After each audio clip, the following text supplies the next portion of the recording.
That's definitely where that goes. Here's your buddy. Whatever what's left of him. Nope. Get down there and show your buddy what he means to you. I've had a handful of them. The first was when I was very young. God, I don't know. My dad was still alive. 9, 10-ish was my age. And Schematode. the schematode. Back the schematode. Oh, the schematode? That's a different thing. That's a very different thing. Are you there? You were attacked. Kendra's gone. One minute she was there. My father had seen this face actually floating above his bed. Looks like the crew barricaded the door to the emergency wing. And he believed that it was his mother. And a shock pad from Zero G Therapy.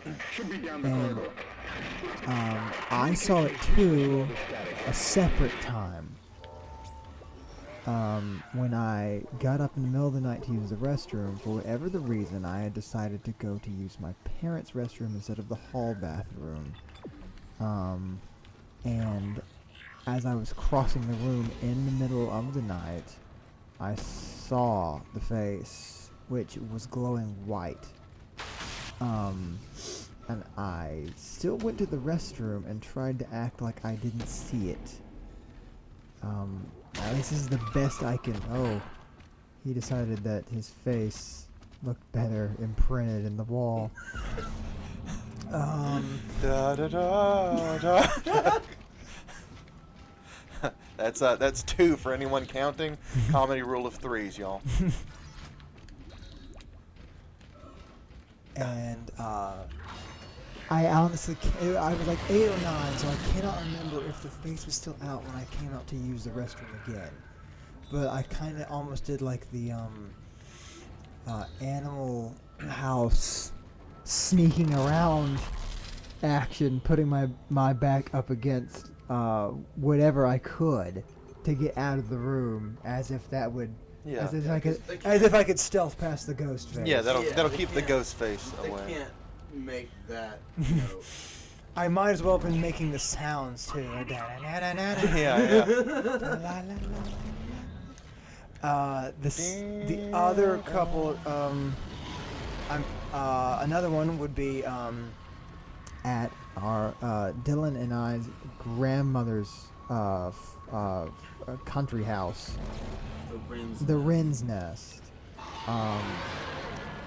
One time when I was spending the night there, when I was again young, older than I was in the first story. That doesn't seem effective. They take very little damage from stomping.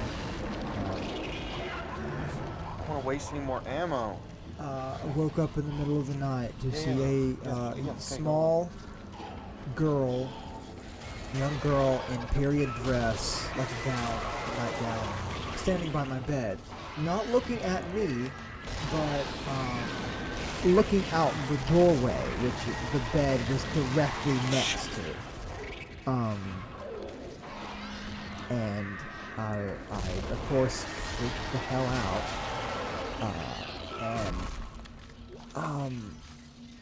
I'm trying to remember. I may have actually straight up just put the blankets over my head.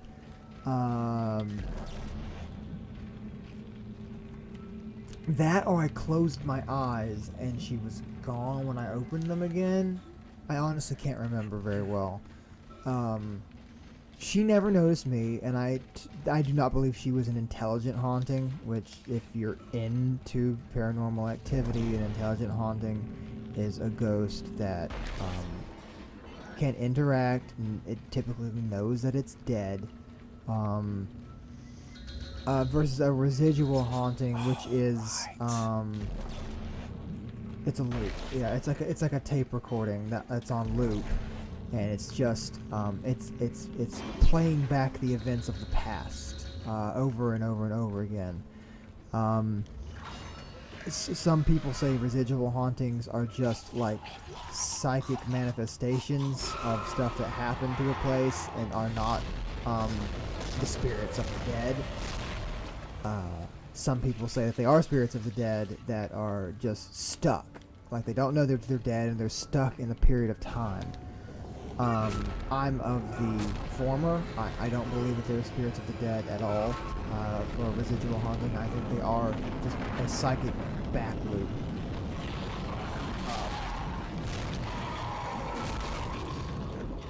And the other couple things that have happened to me were at college. I went to the University of Montevallo in Alabama, which is known to be haunted. Has several ghosts all over the campus, actually. The most infamous one is the King House ghost. I believe his name was Edmund King, and he was the founder of Montevallo. You found something down there, didn't you? And Just a royal dick. over time, well, we don't know much about King Sr., but his son is the one that's believed to be the negative entity that lives, quote unquote, in the house.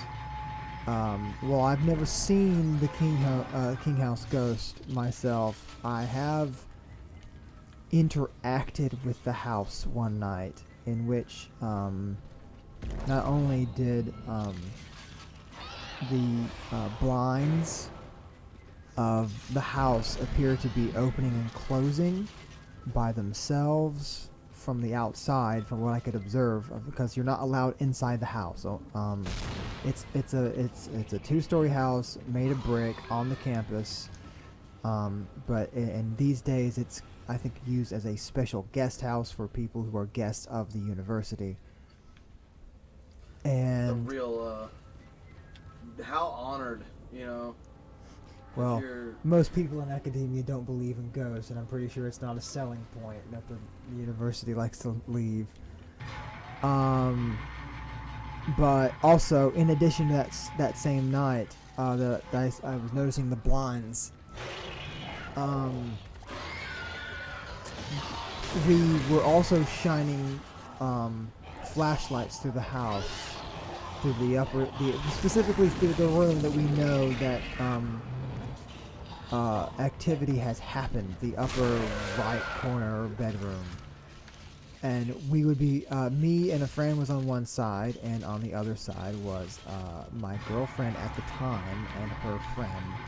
And we were shining a flashlight through one side of the house to see what might happen, just anything, to see what they would see on their side, because the windows were parallel to each other, so you would look through the house, all the way through the house, if you were standing up outside on the second floor. And while we were doing that, something crossed the light of the flashlight. We didn't see it on our side, but on the other side we hear the girl scream as the beam of light has something dark move in front of it. And there was absolutely nobody in the house at the time. There were no guests staying there. The house is locked up at all times otherwise. And that was the end. We were like, okay, we're good. And we ran back to dorm.